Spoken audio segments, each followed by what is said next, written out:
언젠가 다른 차가 제 차 옆구리를 들이받았어요. 이제 조수석에 제 아들이 앉아 있었는데요. 굉장히 많이 구겨졌습니다. 근데 제 아들은 다치지 않았어요. 저도 다치지 않았고 참 하나님의 은혜인데요. 이제 공업소에 이 차가 들어갔죠. 얼마 후에 차가 나왔습니다. 나왔는데 아주 새 차가 돼서 나왔습니다. 그 구겨진 것을 다 뜯어내고 새 것으로 갈아 끼웠고요. 또 색도 달라졌어요. 전체를 다시 도색을 했더라고요. 새 차처럼 보였죠. 사실 새 차는 아닙니다. 왜냐하면 겉모습은 이제 새 건데 멋진데 안에 엔진등, 기계등은 그냥 옛 것이죠. 그리고 이제 충격을 받아서 아마 이 차의 수명이 단축되었을 것이라고 그렇게 생각이 됩니다.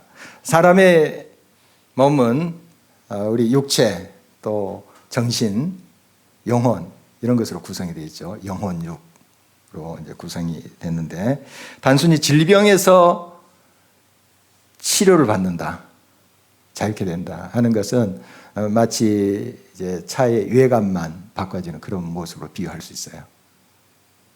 겉모습 이것이 바꿔질 수 그런 바꿔진 그 모습으로 비유할 수 있는데 정신과 영혼까지 새롭게 되는 것, 이것을 온전한 치유라고 하죠.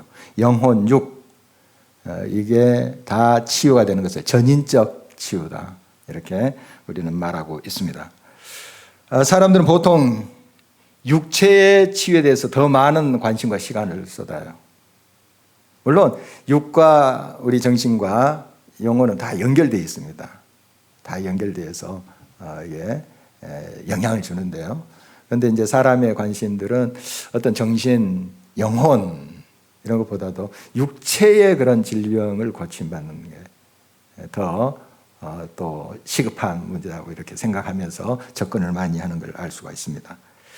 우리가 육체나 정신이 건강하나 영혼이 병드는 경우가 있습니다. 우리 신앙인들은 이 부분 잘 알고 있어요. 그런데 이 영혼이 병들었다는 것은 죄에 이제 물들어 있다는 것이죠. 죄에서 해방이 되지 않는 그런 상태가 영혼이 병들었다 이렇게 말하는데 이게 더 심각해요. 사실 우리의 육체 질병도 고침을 받고 또 정신적인 건강도 중요한데 이 영혼의 건강, 온전함 그것이 굉장히 중요하거든요. 왜냐하면 영혼이 병들면 어떻게 되냐 하면 영원한 형벌에 들어갈 수밖에 없어요. 지옥 형벌을 받을 수밖에 없어요. 우리 신앙인들, 믿음의 사람들 잘 알고 있는 내용이죠. 굉장히 심각한 문제거든요. 죄의 문제가 심각한 문제인데 이 죄의 문제까지 해결돼야지 전인적인 건강이 가능한 거예요. 외관만 번드르해서 새 것이 아니고 이 내적인 정신, 나아가서 영혼까지 새롭게 되는 것이 이제 우리들에게 필요한 것이죠. 오늘 이제 주님께서 주신 말씀을 통해서 전인적인 자유와 치유에 대한 깨달음 그리고 사모함이 우리들에게 있기를 간절히 바랍니다. 그래서 그 기적이 우리의 삶의 현실이 되고 또 하나님의 살아계심의 증거가 되기를 간절히 바랍니다. 예수님은 주로 이제 갈릴리 지역에서 활동을 하셨는데요. 가끔씩 사마리아 등 이방인 지역에 가셨어요. 또 저 밑에 예루살렘 중심으로 한 유대 지역 가서 이제 사역을 하셨는데 오늘 이제 본문의 말씀은 이방인 지역에 가서 행했던 이적에 관한 내용입니다. 거기서 이제 한 귀신 들린 사람을 만나게 됩니다. 참 불쌍한 사람이죠. 자아를 상실하고 사탄의 손아귀에서 또 조종당하고 있는 그런 사람이었습니다. 사탄은 무자비하고 파괴적입니다. 그리고 귀신 들린 그 거라사인을 보면 사탄에 사로잡혀 있는 사람의 모습을 우리가 몇 가지 가늠할 수 있습니다. 알 수가 있어요. 이 사탄과 귀신 이런 이야기가 성경에 나오죠. 지금도 있습니다. 존재해요. 우리의 싸움은 영적 싸움이다 하는 이야기도 성경에 분명히 있고요. 이 사탄은 이 귀신들의 우두머리입니다. 이제 그 히브리에서 나온 단어죠. 사탄. 우리말로 마귀로 한 거예요. 그래서 단수입니다. 하나예요. 존재가 하나예요. 사탄, 마귀. 그리고 귀신은 복수입니다. 이제 단수로 나올 때도 있고 귀신 하나, 귀신 여러 개면 귀신들 이렇게 복수로 나와요. 그래서 이제 사탄의 조정을 다 받죠. 사탄의 영들이죠. 귀신은 그렇게 이제 여러분이 이해를 하시면 될 것 같고요. 귀신 들린 사람의 이제 특징, 수치심이 없어요. 부끄러운 줄 모릅니다. 오늘 이제 본문에 나온 사람도 옷을 막 벗고 있어요. 벌거벗었는데도 부끄러움을 모르는 거예요. 막 뛰어다니고, 막 고랑 쳤는데 고랑 막 끊고 막 그 광야로 소리 지르면서 나가는 그런 모습입니다. 바로 이런 귀신 들린 사람, 미친 사람이죠. 이런 사람들을 꾸짖고 바로 고치기란 우리 힘으로 불가능해요. 우리 사람의 힘으로 할 수 없습니다. 아무리 꾸짖어도 할 수가 없어요. 공자가 제자와 함께 길을 가다가 나무 뒤에서 몰래 똥을 누는 사람을 발견했어요. 그래서 그 사람은 이제 꾸짖었죠. 이게 수치스러운지 부끄러운지 모르는가 하면서 이런 짓 하지 말라 했습니다. 그 사람은 얼굴이 빨개서 고개를 푹 숙인 다음에 정말 죄송하다고, 제가 다시는 그러지 않겠노라고 이렇게 이야기를 했습니다. 다시 길을 가는데 또 한 사람이 길 한복판에서 그 일을 보고 있는 거예요. 공자는 말없이 지나쳤습니다. 옆에서 이제 제자가 참 이상했죠. 그래서 궁금해서 이제 공자에게 물었습니다. 선생님, 아까 나무 뒤에서 원래 이렇게 일을 보는 사람은 나무라시지 않았습니까? 혼내주셨지 않습니까? 그런데 지금 길 한복판에서 일을 보고 있는 사람은 그냥 지나치십니까? 이렇게 했더니 이제 공자의 대답이 이랬다고 합니다. 몰래 똥을 누는 것은 자신의 행동이 부끄럽다는 것을 아는 행위다. 그런 사람 꾸짖으면 개선할 여지가 있다.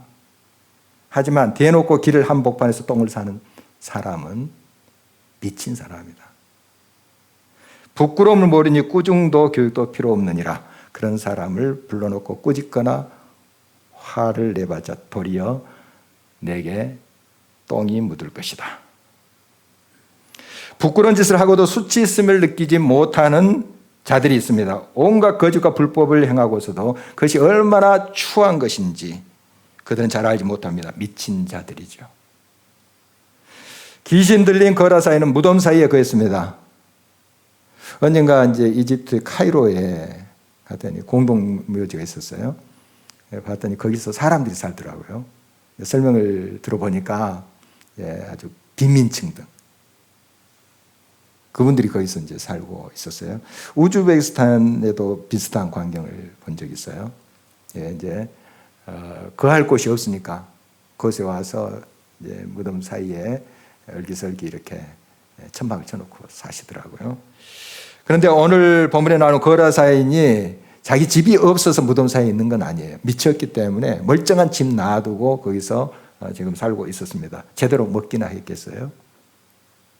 제대로 마시기나 했겠습니까? 쉴 수 있었겠어요? 이 사탄은 그 영혼을 사로잡아서 계속 피폐하게 만듭니다. 영혼, 정신뿐만 아니라 이제 육체까지 막 그냥 완전히 넝마조각처럼 그렇게 해버린 잔인함이 있어요. 마치 이제 고양이가 쥐를 장난감으로 이렇게 가지고 막 진을 빼잖아요. 혼을 빼놓은 다음에 나중에 이렇게 잡아먹는 것처럼 사탄은 아주 이렇게 잔인합니다. 그래서 금방 죽이지도 않아요. 귀신 들린 사람을 금방 죽이지도 않아요. 놀잇감으로 이렇게 삼다가 완전히 피폐하게 만든 다음에 무너지게 만든 것이 이제 사탄인데요. 정말 인간의 힘으로는 어떻게 이 사탄의 권세에서 헤어날 수가 없는 거죠. 자기 힘으로 어떻게 벗어날 수가 없는 상황이에요. 이 무덤 사이에 거하는 귀신 들린 사람. 자기 힘으로 벗어날 수가 없어요. 그 사람을 향해서 예수님께서 오신 거예요. 다가오신 것입니다. 그래서 그 예수님은 이 거라사인을 고치고 있는 것이 오늘 이제 본문의 내용인데요. 미친 자는 우리 사람으로 어떻게 할 수가 없어요. 어떤 다른 것은 좀 고치고 뭔가 수를 쓸 수 있지만 미친 사람은 공자도 어떻게 할 수가 없어요. 오직 한 분 계세요. 예수 그리스도. 그분이 고치십니다. 그분이 새롭게 하십니다. 그분이 일으키세요.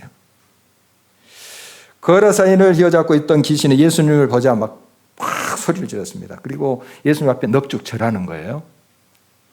이것은 예수님을 경배하고 높이는 그런 행위가 아니에요. 바로 예수님의 능력과 권세 앞에 압도당하는 거죠.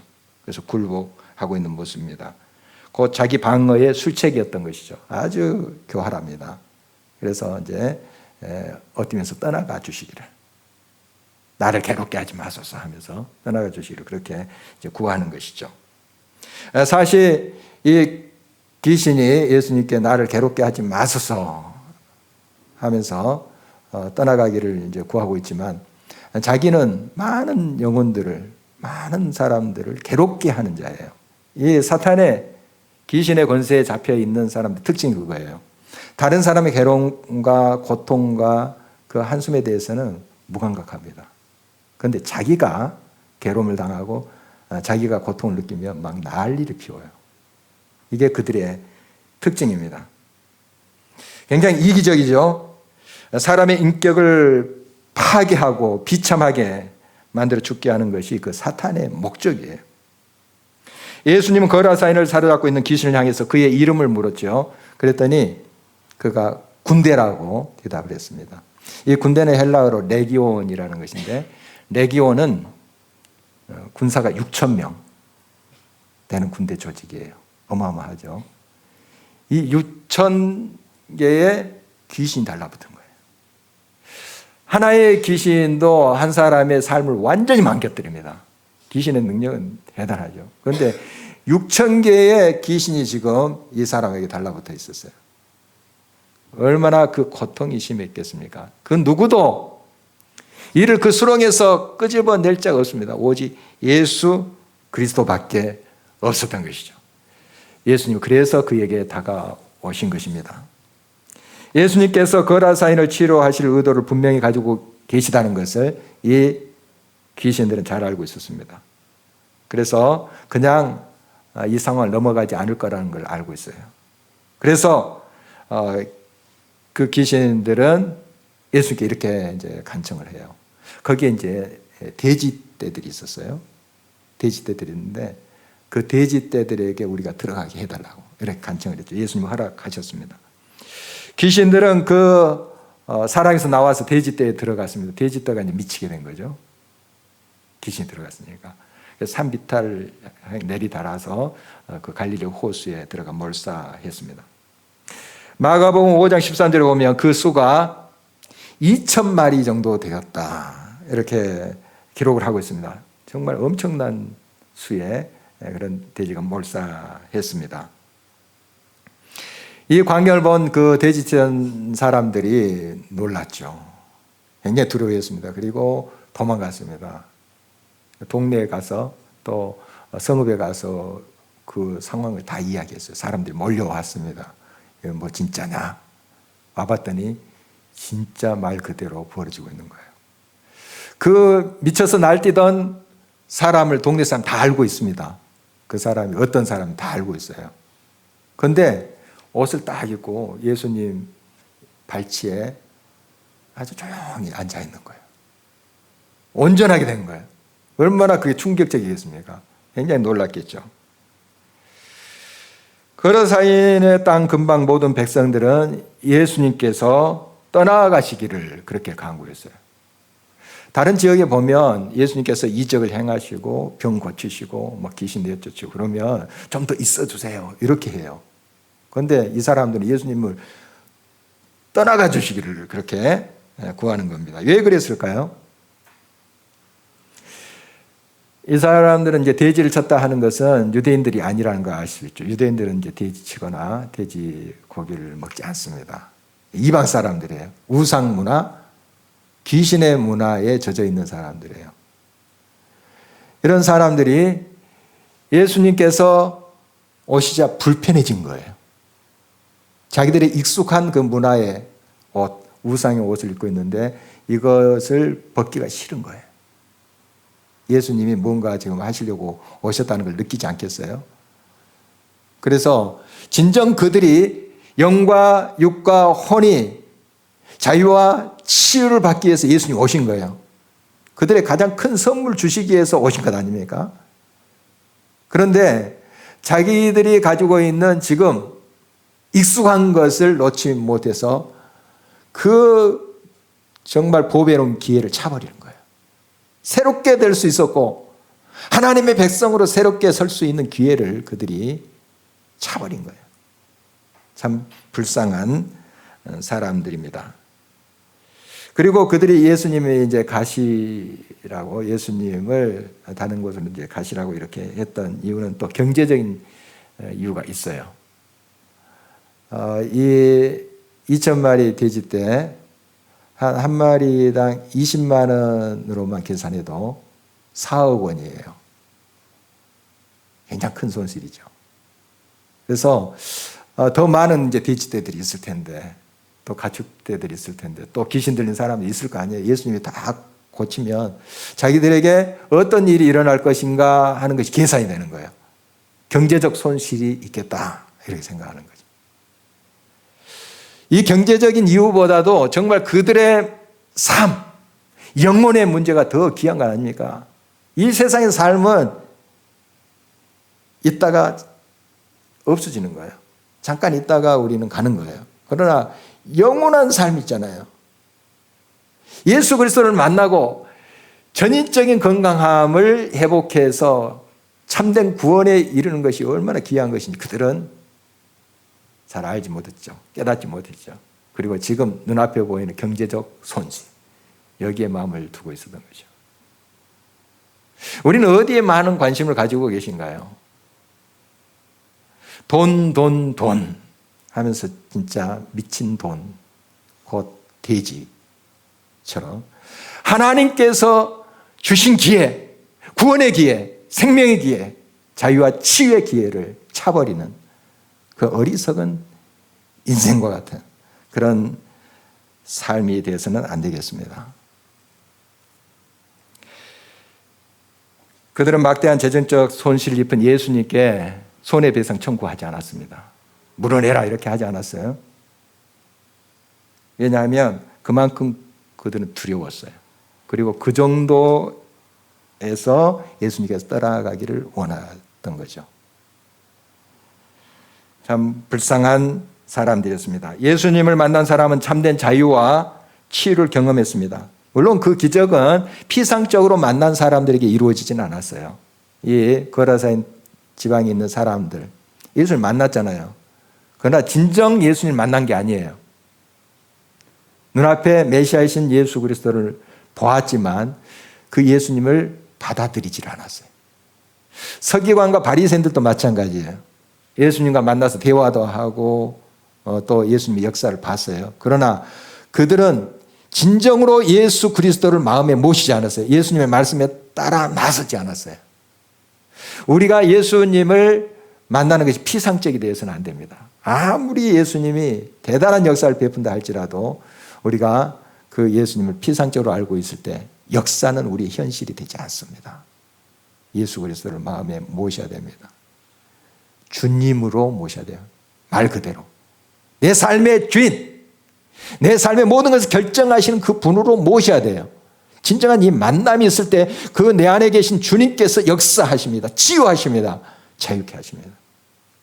주님을 만난 사람들은 하나같이 이러한 전인적인 자유와 치유를 경험했던 것이죠.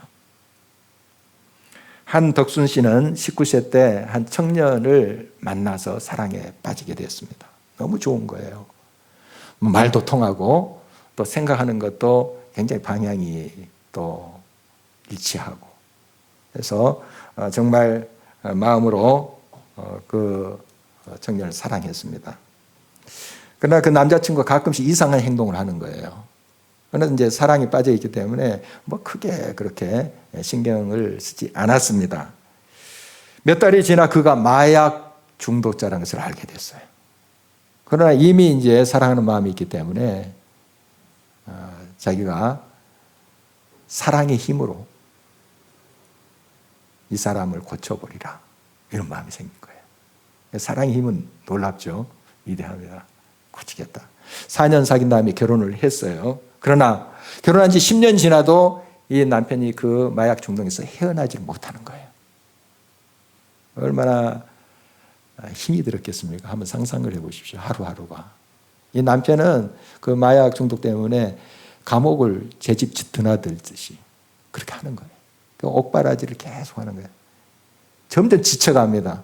처음에 가졌던 그 사랑의 열정이 그 사람인지라 식어가지 않겠어요. 이제 의무적으로 하는 거예요. 기계적으로 옥바라지를 하는 겁니다.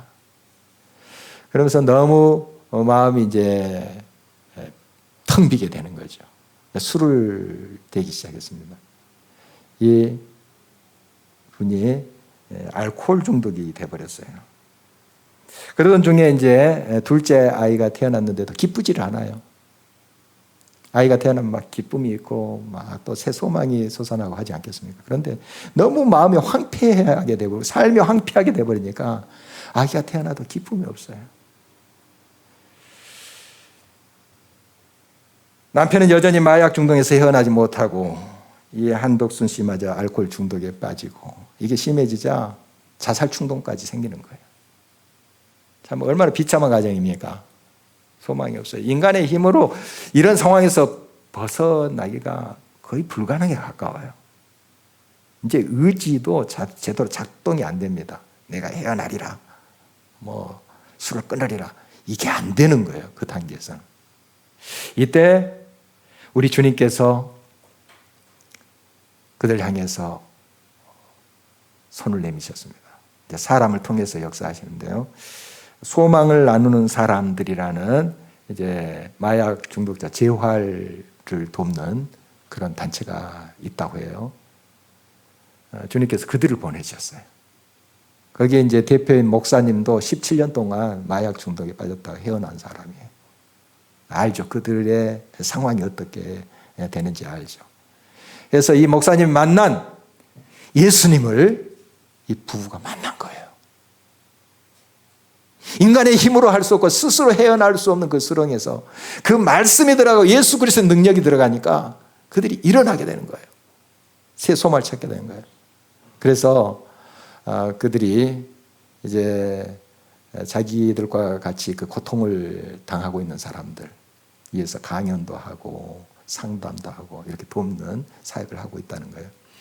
그 부부가 한참 이런 이제 중독 속에 있을 때 자녀들은 어떻게 되겠어요? 상상을 해보면 참 비참하죠. 아들은 틱 장애가 있었는데요. 이 부부가 회복되니까 틱 장애가 말끔히 정말 너무너무 기적같이 없어졌다고 해요. 예수 그리스도의 생명이 이르면 전인적인 회복이 일어납니다. 하나님의 말씀의 역사는 이와 같이 또한 지금도 진행되고 있는 것입니다. 지난주 금요일 새벽기도 때도 나눈 말씀입니다. 그 영국 옥스퍼드 대학은 이제 38개 이제 칼리지로 구성되어 있어요. 그 연합체가 유니버시티 이렇게 되는 거죠. 거기에 이제 모들린 칼리지가 있어요. 모들린 칼리지. 캠브리지도 모들린 칼리지가 있어요. 옥스퍼드에 있는데 이 모들린 이게 막달라 마리아의 이름에서 온 거예요. 막달라. 이 막달라 마리아는 어떤 사람인가 하면 예수님의 사역할 때 계속 다른 여인들과 따라서 그 제자들과 사역자들을 섬겼던 사람이에요. 그리고 예수님 십자가에서 돌아가실 때 십자가 밑까지 따라갔던 사람. 그리고 무덤까지 가시고 또 부활하신 예수님을 처음 목도한 부활의 증인이에요. 막달라 마리아. 그리고 기독교 역사 속에서 이제 섬김과 희생의 표상이죠. 그렇게 멋진 사람이 된 거죠. 그런데 예수님 만나기 전에 그 사람은 어떤 사람인가? 7 귀신이 들렸던 사람이에요. 철저히 버려진 인생이었어요. 소망이 없었던 인생이었어요. 자기 힘으로 헤어날 수 없어요. 7 귀신이 잡고 있는데 어떻게 자기가 발버둥 친다고 헤어날 수 있습니까? 이런 여인이 예수 그리스도의 생명이 들어가자 영혼, 육, 전인적인 치유가 일어나는 거예요. 이게 예수 그리스도의 능력입니다. 막달라 마리아나 군대 귀신 들렸던 거라사인, 그들은 스스로 자유와 치유를 경험할 수 없었습니다. 그러나 바로 우리 주님의 긍휼과 자비하심으로, 그 능력으로 그들은 전인적인 치유를 경험했습니다. 지금도 주님은 살아서 역사하십니다. 지금도 마음을 열고 주님을 받아들일 때, 주님의 생명의 말씀을 우리가 우리의 삶에 채울 때 주님의 생명의 말씀의 역사가 우리를 치유하십니다. 속까지 새롭게 하십니다. 겉만 크리스찬이 아니라 속까지 전인적인 치유를 이루어 가신다 하는 것입니다. 이제 귀신이 나간 이 거라사인, 이제 예수님을 따르면서 함께 있기를 원했죠. 그때 예수님께서는 내가 살던 그 집으로 가라. 그리고 동네 사람들에게 하나님께서 이 큰 일을 이루신 것을 증언하라. 이렇게 말씀했습니다. 이 사람은 즐겁게 그 말을 받아들이고 가서 예수님의 역사를 증언했죠. 광인에서 증인의 삶으로 인생 역전을 경험하는 거죠. 예수를 만났기 때문이에요. 지금도 주님은 살아계십니다. 지금도 주님은 역사하십니다. 우리의 모든 것을 새롭게 하십니다. 결정적인 병에는 결정적인 치유법이 있다 라는 말이 있습니다. 우리 스스로 헤어나올 수 없는, 아무리 애를 써도 벗어날 수 없는 그 상황이 있습니다. 그러나 길이 있어요. 오직 예수 그리스도입니다. 공자도 맹자도 그 어떤 훌륭한 현인도 할 수 없는 거예요. 그냥 지나칠 수밖에 없는 그 일 우리 주님 하십니다. 다가가셔서 자유케 하시면. 베데스다 연못에 그 행각에 이제 자포자기 상태로 있었던 38년 된 병자가 있었어요. 예수님이 그에게 다가가죠. 그래서 이렇게 말씀하세요. 네가 낫고자 하느냐? 아니, 38년 된 병자인데 그 질문 좀 이상하잖아요. 내가 낫고자 하느냐? 그런데 우리가 이해할 수 있어요. 이 사람이 이제 처음 베데스다에 왔을 때 그 날마다 이게 물이 이렇게 뒤집어지나 봐요. 그러면 거기 들어가면 이제 병이 낫고 하는 기적이 일어났어요. 그런데 이 사람이 이제 처음 와서 좀 그 길을 쓰고 들어가 보려고 하는데 다른 사람이 먼저 들어가고 이랬죠. 1년, 2년, 3년 계속 시간만 가는 거예요. 아, 나는 안 된다. 나 도와줄 사람도 없고 누가 도와줘서 거기에 집어넣어 줄 사람도 없고 나는 안 된다. 누워만 있는 거예요. 자포자기 상태입니다. 그리고 하루하루 들려오는 게 누가 고침받았대. 누가 나았대. 이 소식은 나는 아니야. 예수님께서 질문하십니다. 네가 낫고자 하느냐? 귀신 들린 사람은 자아의식이 없어요. 뭐 낫고자 하느냐? 그런 질문조차 할 수 없는 사람들. 예수님이 직접 그들을 치유하세요. 그러나 우리는 상황이 더 나아요. 왜냐하면 의지가 있거든요. 아무리 고통스러워도 의지가 있어요. 예수님의 옷자락을 만지고자 하는 그 의지가 있어요. 다윗의 자손 예수여 나를 불쌍히 여기소서 소리칠 수 있는 의지가 우리에게 있어요. 여러분, 주님을 꼭 붙잡으시기 바랍니다. 찾으시기 바랍니다. 겸손히 주님을 찾을 때 주님을 만나주시고 우리 속에 오셔서 우리를 자유케 하시고 치유케 하실 것입니다. 우리가 주님 앞에 전심으로 나가 주님을 찾는 것은 바로 주님을 경외하는 삶의 모습입니다. 주님을 인정하는 거죠. 이러한 하나님을 경외하는 자에게 어떤 약속이 주어졌습니까? 우리 말라기 4장 2절 말씀 우리 한 목소리로 한번 읽어보도록 하겠습니다. 내 이름을 경외하는 너희에게는 공의로운 해가 떠올라서 치료하는 광선을 비추리니 너희가 나가서 요한권에서 나온 송아지같이 뛰리라. 아멘. 우리 함께 일어나서